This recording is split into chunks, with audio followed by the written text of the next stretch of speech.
Welcome to the Discovery Pod, where we talk to leading experts from the University of Adelaide about solutions to society's most pressing challenges. The rise of the machines. What does it mean for us today, and how will it change the way we live tomorrow? I'm joined here today by Johan Verhans to talk about these issues. Johan is a physician scientist and expert in applying artificial intelligence to improve health outcomes. Hi, Johan. Hi, good afternoon. How are you doing? Quite well, thank you. Yeah, good. I mean, we hear a lot about terms like artificial intelligence, machine learning, the Internet of Things, but what do they really mean? You know, we have mini computers in our back pockets, smart homes, smart offices, and the rise of the digital era. This technology is already taking over our lives. Will it take over our jobs and our futures? It's a rhetorical question, I know, but really, is technology our friend or our foe? Are computers going to replace our jobs? I guess that's one of the big concerns out there. What do you think, Johan? I think they're not going to replace jobs. They're going to replace some easy jobs that we can find in our that we don't like a lot. So easy things that can be reproduced and automated, and usually the stuff that nobody really likes to do, so the boring computers jobs can do. Okay. Yes. Yeah, and I mean we hear quite a lot about machine learning versus artificial intelligence. So I never really know the difference between those two. So what actually is machine learning? Yeah, it's used interchangeably a lot, and I have to admit, and I think artificial intelligence is the general and public term, overarching term of, if you consider it a sport, where machine learning is a sub-sport of artificial intelligence. I think machine learning is, in a simple way, it's trying to program computers to do stuff that are considered intelligent by humans. So that's really making them smarter. But it could be really simple things, but it could be, nowadays we're really getting towards human-like performance in different applications. So when a computer can beat you at chess, that's kind of one of the benchmarks of artificial intelligence. That was one of the benchmarks, and it was a real excitement in the 80s that a computer could actually beat somebody at chess, but actually that was not the most complex problem, because it's a limited amount of things you can do in chess, especially for a computer, and that caused a lot of excitement that actually backfired later, because they wanted to apply the chess beating everybody technology to everything, and that didn't work in the 80s. And I think now we're in a different era where we actually get useful things, and I think in everybody's pocket there's something that is using AI and is actually useful and making our lives easier. So, I mean, I hadn't come across the term machine learning even 5 years ago, and you probably had, but I hadn't. And it's suddenly exploded. It's suddenly exploded along with artificial intelligence and the applications. Why has it exploded so much recently?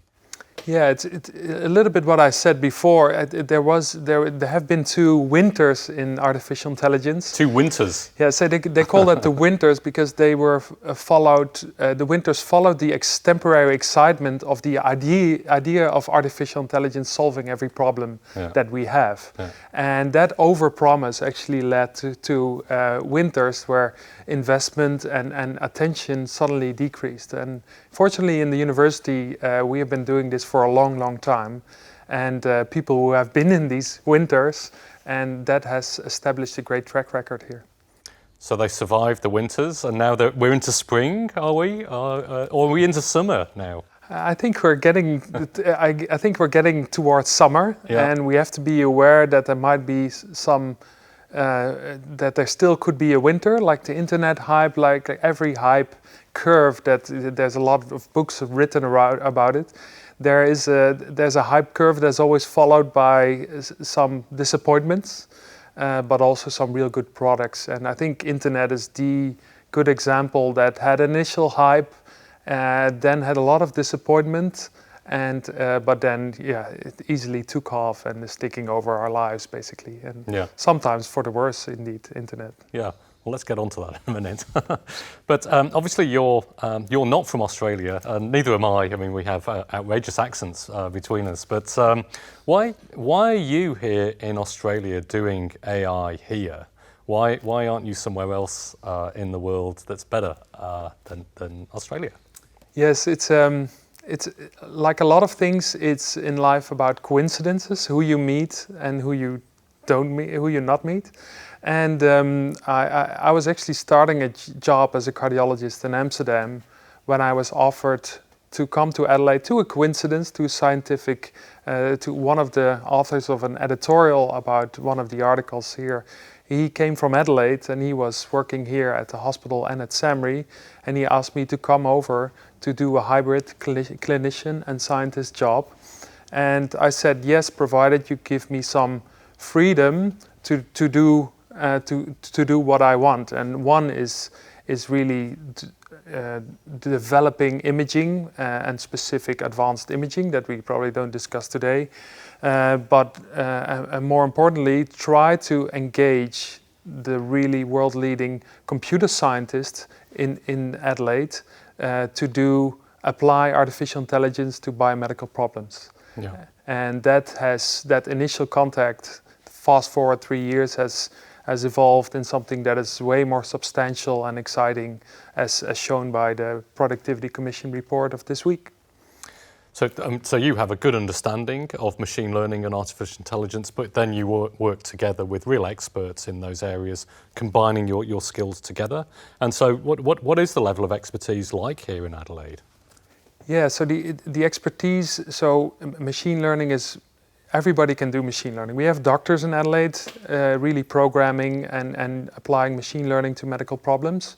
But to really develop novel methods and to get into the leading journals there, for example, for image analysis, which is called computer vision, which is a subsport of machine learning again, is so we're really... into five-a-side football then, are we? Yeah, but this is one of the main, if it would be the Olympics, it's one of the main events is image analysis, because it is used in driverless cars. So this is the 100-meter sprint, is it? Yeah, it's driverless cars. It's recognizing people from cameras. It's safety. It's imaging.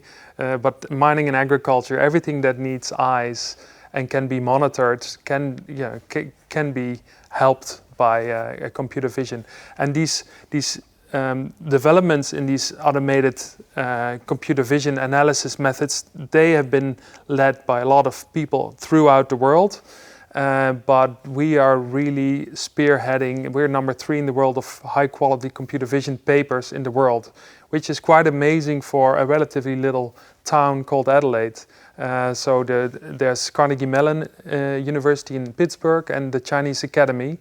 So if you would divide the amount of papers by the amount of faculty publishing this, we're probably among the top ranks. So I think we're really delivering high quality with with much less power than, for example, the Chinese Academy of Sciences. Yeah, that's pretty impressive, and that's powerful enough to attract people from all over the world to come and study here. It's a nice place to live. It's one of the most livable cities in the world as well. So you combine really good technology, really good job satisfaction together with a livable place as well. Yeah, and that's exactly not only the offer and me being ambitious in my work does also if you have kids, you have to be ambitious in other parts of life, and Adelaide can just provide that because you live close to work, and if you live close to work, you're not in traffic jams, and you have nice weather. I think your quality of life outside your work is really, really good.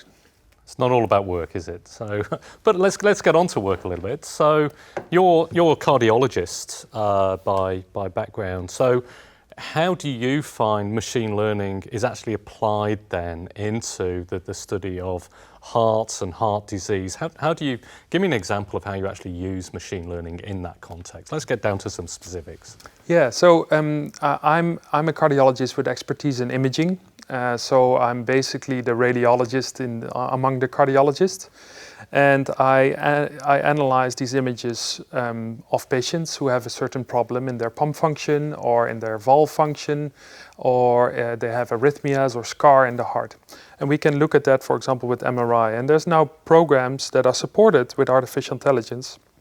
To actually measure the function, you have to draw contours when the heart is relaxed and when it's contracted. So really, drawing circles has been part of radiology for a long time. So in the good old days, you just got a pen out onto the X-ray and drew a circle. Was that? No, it was a mouse, and Yeah. you got actually, you drew circles with a mouse, and basically that cost you 5 minutes, Yeah. and that's now with one click of the button. So actually, that is So it artificial automates. intelligence making silly stuff easier, and most of all, it does the pre-work, but you can still supervise it whether it did a good job, because it's still not perfect, obviously.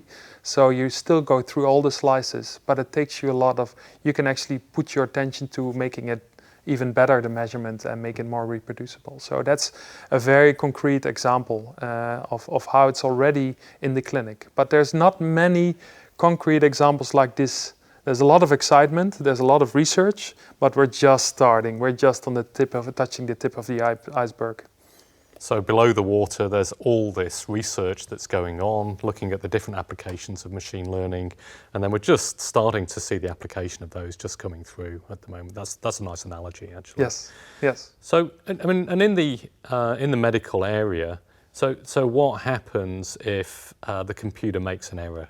So, who's to blame? Is it the programmer that developed the algorithm, or is it the doctor that didn't check properly? So this draws up kind of real ethical issues, I guess, with the applications of machine learning into this space. Yeah. So fortunately, we live in a world that is very well regulated, at least in the Western world, and that sometimes makes it really hard to get something approved anyway. So who's to blame? It's if something is really it's like with cars. If it's really well designed and the human makes the mistake, the human is to blame. If the airbags in cars, if the design of airbags was faulty, then the designer of the airbag can be blamed. To have computers blamed directly, I think will be very hard, because I think in this law system is built not to sue computers. So I think there will always be a person, or there will be nobody who is to blame. But there's a large body of work that I'm not spearheading, admittedly, but that really looks at the ethics of this and how should we regulate this to make it safe, and also keep a regular audit of the performance, like with anybody, to see whether it's still performing well and not making gross mistakes. Yeah, and as you said, in your area of work, you still provide the check against the algorithm that's applied by the machine learning, and if it's not quite right, you correct that. So then it's a self-learning system as well. Yes. So it learns from its mistakes, because you basically gave it a tick or a cross of whether it got the answer right or not. So there are still all these checks and balances of experienced doctors like yourself that are still within the system. So we shouldn't worry that the system is being completely taken over by machines at the moment. We've still got people with expertise like yourself that are still checking the systems. No, and it's not as smart yet. It's not learning from me yet. But for example, we have obviously the excitement of the Bragg, Australian Bragg's Institute next door, and radiotherapists, they draw their treatment area for the radiation therapy manually, and there's you have to know anatomy, but there's also a little bit of taste. Some people are a little bit more aggressive because they had a good experience. So there are now things being developed that actually learn from the person, like speech recognition also is another good example, where they actually learn from the person drawing the contours, and still the doctor making the final decision, obviously. Mm. So where does it end? I mean, do we just, machine learning and artificial intelligence is here to stay? It's just going to increase the number of applications across areas. You talked about, across different platforms as well, but obviously from your area, what other areas in medicine is machine learning being taken up in? Yeah, so the main area for now is radiology. So recognizing images is something machine learning has been really good at. So that's that computer vision side. Yeah. Because it recognizes the image and then you use the machine learning power to really crunch through that and interpret. Yeah, and the other thing is that our eyes can see a lot, but they cannot see complex patterns. So the potential of AI finding something extra that is more diffuse and more subtle that we cannot see with one eye, but quantifiable by a computer is actually much higher. So the potential of finding new early diagnostic biomarkers to detect and diagnose disease is actually in image recognition much better. There's a whole body work in natural language processing, which is another sport in machine learning. That's basically trying to understand natural language and making something useful out of it, including understanding it or making a conclusion and reasoning, which is the more advanced bit that we work on here, for example. But there's also some easy things that if doctors put in the emergency department a long piece of text, and if you want to quantify that, how many patients smoked who presented in the emergency department and what is really the profile, you want to be able to automatically extract that by a computer who doesn't care about any personal records, but just to give you as a hospital also the information to improve your quality of care and to do research with it, because these patients did worse, so maybe we should do something different. So understanding text and the massive amount of text we're now putting in the electronic medical records is really of a huge application. So then you can just upload the text without all of those identifiers and then use the machine learning to search through that. So how many patients presented who smoked and had coronavirus? So you can, quite easily be able to collate all that massive information then. Yes, and sometimes predict problems. So for example, and I've seen papers in psychiatry where it's very simple, you don't need very sophisticated language processing, but just if people start writing more about the patient, that's a predictor for deterioration or destabilization. So it's really, you have to start simple, and that's probably the phase. We want to do everything most advanced, but we're not there yet. And all these fields are really developing rather quickly. And then the field of omics, which is a very general name for genomics and proteins, how they are expressed in your blood, because we measure nowadays a lot of things in our blood. We can measure so many things, and we're getting so much data from the blood that we don't know how to relate this to a patient's health outcome. And this is another area that could be combined with the images and with the electronic patient record. And the genetic code will probably lead to the optimum personalized diagnosis and treatment advice in the future, but that's still far away.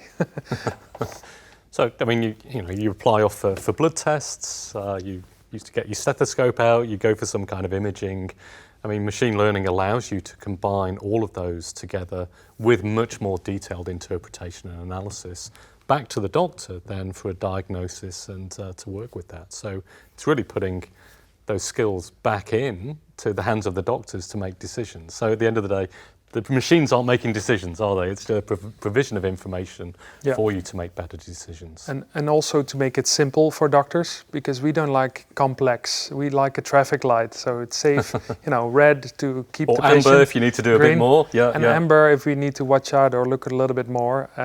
But we're also entering an era where the doctor needs to become an information specialist, because we're getting all this evidence that these and these genes and these proteins relate to certain disease, and you have to really understand what that means for people and to really come up with an analysis and know everything about everything. That's probably impossible in the future. So you need to be able to find your way, like finding your way through the internet. You need to find your way in literature, and you need help with that. So it sounds like you've solved all the problems. But for students starting at the university, what could they hope to work on in the future that would be at the cutting edge of this field?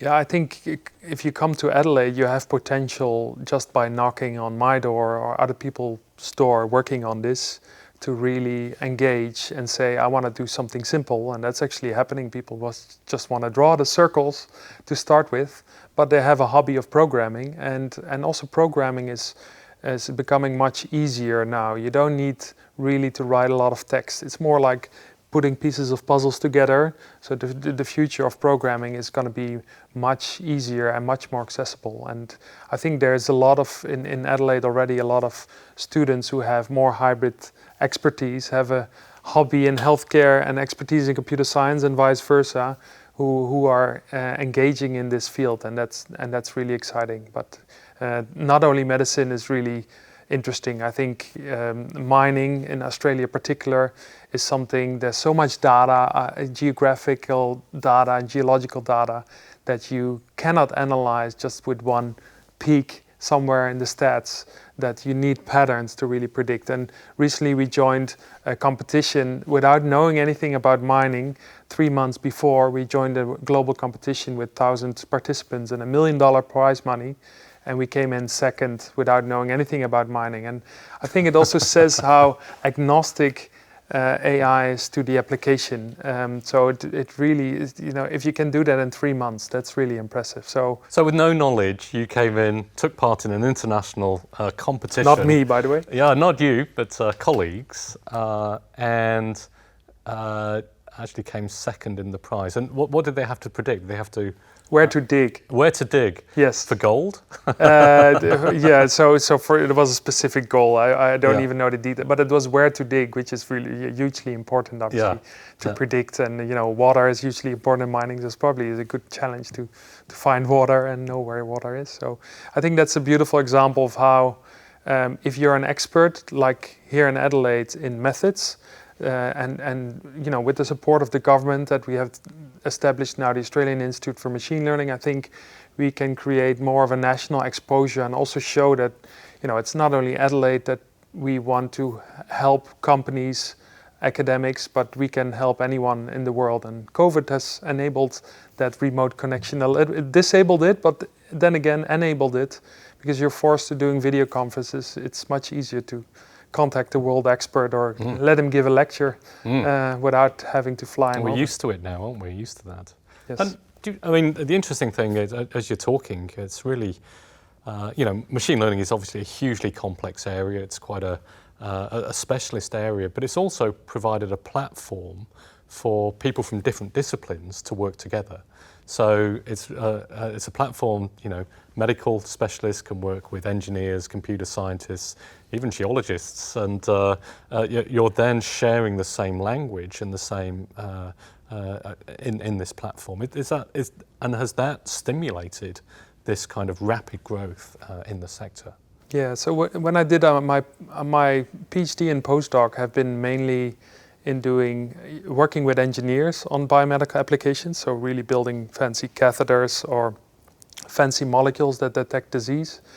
So I've been always working with engineers and used to that, and computer science is working in a similar way. I think the unique thing we have here is that we really have strong groups in sensors and photonics in the university, and in electrical engineering, who are already doing some machine learning themselves anyway.